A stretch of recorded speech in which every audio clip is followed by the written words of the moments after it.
Our guest is someone everybody has undoubtedly heard play. We just may not have known it. Born on the south side of Chicago, Darryl Jones is one of the most highly regarded and sought-after bass players in popular music today. As a child, his father, who was a drummer, avidly supported Darryl's musical interests, initially taught him how to play the drums. However, it was a neighbor who suggested to Darryl that he might take up the bass guitar instead. And Darryl will talk about that in a little bit. Darryl's early professional days included playing alongside pianist Ken Chaney, guitarist Phil Upchurch, and occasionally drummer Vince Wilburn Jr., who, as it turned out, happened to be the nephew of jazz great Miles Davis.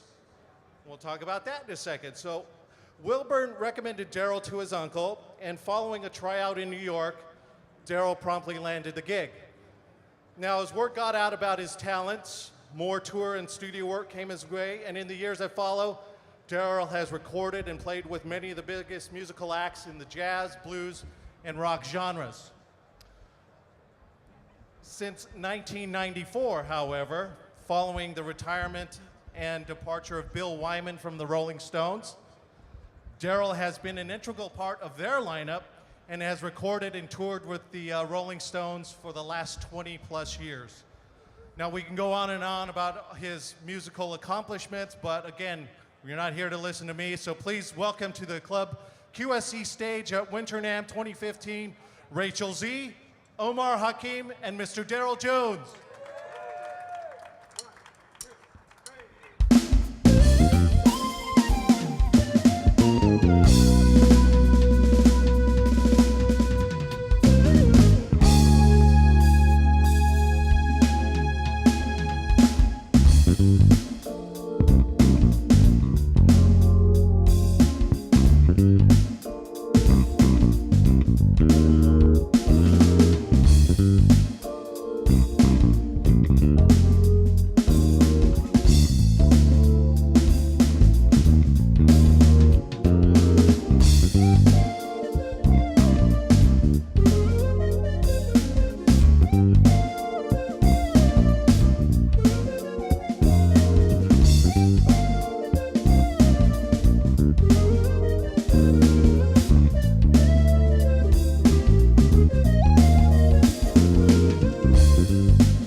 about that? Thank you very much. Here we are, day 2, Darryl. All about you today. You were at the show yesterday, you're here today. What are your thoughts on being here at Winter NAMM? What do you like about coming here? What have you seen? All that good stuff. The gear, man. It's all about the gear, you know? No, I mean, it's great. It's lovely. First of all, you get to, to hang out with, friends that you haven't seen for forever. Everybody's here.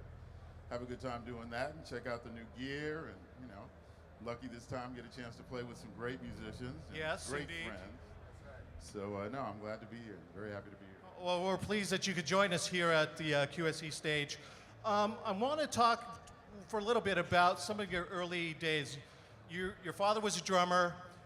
He encouraged your musical interests. He actually started teaching you to play drums. So, first of all, I was going to ask if you want to follow on the steps of Omar and maybe give us a little. No, I'm just kidding.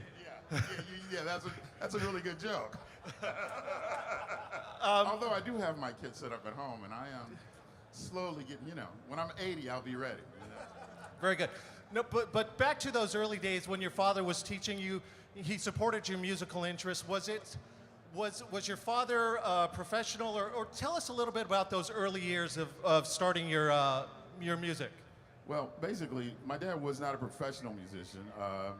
In fact, there wasn't really a drum kit in the house. It was a practice pad. But since I was, a child, I remember hearing him, warm up his chops and deal with his, independence and all of that stuff with his practice pad. It was actually both him and my mother that supported, my brother and I doing music. So it was great because, we had, the complete support of both parents. So, and it was, I grew up in a kind of 2 radio house. My dad was listening to Early Miles and Count Basie and Oscar Peterson, and my mom was listening to Sly Stone and James Brown, and so I kind of grew up, listening to both of those things, and obviously Motown was a really big influence. I danced to Motown long before I touched the bass, so that music is kind of in my blood too. Okay, so we mentioned earlier it was a neighbor who said, "Hey, maybe you should try the bass guitar." What was that all about? Well, basically, I was going to a grammar school, and I saw a guy who lived a couple of doors down play in a talent show, and it hit me like a shot. I decided right in that moment that that's what I wanted to do with my life, and I said the next time I see Angus, I'm going to ask him if he'll teach me how to play the guitar. Now, mind you, I didn't know the difference between a guitar and a bass guitar. I didn't know there was such thing as a bass guitar. He asked me, "Do you want to play lead guitar or bass guitar?" I said, "Well, what do you play?" And he said, "I play bass." I said, "Well, then I want to learn how to play bass." And that's how I became. There you go. So, and it was something that came very natural to you. Was there a high learning curve, or it was just in you? I think 2 things. Maybe there was some kind of natural inclination, but what we look back on now, he and I are still very good friends. He was a good teacher. He was a really good teacher. I don't think either of us knew it at the time, but he taught me a really simple bass line, but he made me get it right that first day. And so that kind of became the standard. It was both, maybe a little bit of both, but I was lucky because I had a good teacher. Okay, so from those early times, did you sort of know fairly quickly that, hey, this is what I want to do for a living? I want to be a professional bass player, professional musician? I think the response of the crowd when I saw them, I knew all of the guys that were on stage that day in that talent show, and I think the response of the crowd and the fact that I knew them all, but I didn't know they were musicians, and I think all of that, it was that day that I decided. It was before I started playing. I mean, it must have been the response of the audience that really, I was like, that's it. I'm going to do that. I'm going to do that. So I guess I really decided I was going to be a musician before I became a musician. Excellent. Wow. Okay, so let's go back to the introduction to Miles Davis, and tell us a little bit how that all came together. It's sort of like a random, I don't know if it's a random introduction that you want to say, but these were guys that you grew up with, and it just so happened to be that you just happened to be friends with the right friends? Well, I mean, that was a big part of it. Vince Wilburn Jr. and I had been playing around Chicago, playing clubs, and I think it was before I could even drive, because pick me up for gigs, and before he dropped me off at night, we'd sit in the car and dream about playing with Miles, you know, and hope we get a chance to play with Miles one day, and fast forward a few years, and he calls me on the phone and says, Miles wants to hear you play over the phone. Okay. And I never did play over the phone, but that's how it started. That's how the whole thing started. He said, when can you be in New York? It was a Monday, I remember well. And I was thinking, it's Miles Davis, so I got to be cool, you know. So I said, I could be there Wednesday. And he said, what's going to take you so long? You going to walk?